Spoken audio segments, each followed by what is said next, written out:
รู้ไหมถนนที่ยาวที่สุดในโลกอยู่ที่ไหนนั่นก็คือทางหลวงแพนอเมริกันไฮเวย์นั่นเองครับเส้นทางนี้เริ่มต้นใน阿拉斯ก้าสหรัฐอเมริกาและทอดยาวลงแคนาดาแผ่นดินหลักของ US นั่นเองครับโดยขนาดไปตามเทือกเขาล็อกกี้ครับและลงใต้มุ่งสู่เม็กซิโกครับและจากนั้นก็ได้ลงไปที่กัวเตมาลาเอลซัลวาดอร์ฮอนดูรัสนิการากัวและตรงไปที่คอสตาริกาปานามาและเจออุปสรรคใหญ่นั่นก็คือรอยต่อดาเลียนทำให้ถนนหายไปทั้งหมด66 ไมล์เราเลยไม่สามารถเดินทางโดยปกติได้เราต้องหาทางอื่นไปและหลังจากนั้นเมื่อเข้าสู่โคลอมเบียแล้วเราก็จะอยู่ที่ประเทศโคลอมเบียไปตามเทือกเขาแอนเดรียจากนั้นก็ขับรถเข้าสู่ประเทศเอกวาดอร์และเลียบชายฝั่งช่ำๆของเปรู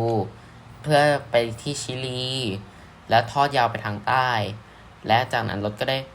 เข้าไปที่อาร์เจนตินาเพื่อมุ่งลงใต้เพื่อไปยังอุสไวอา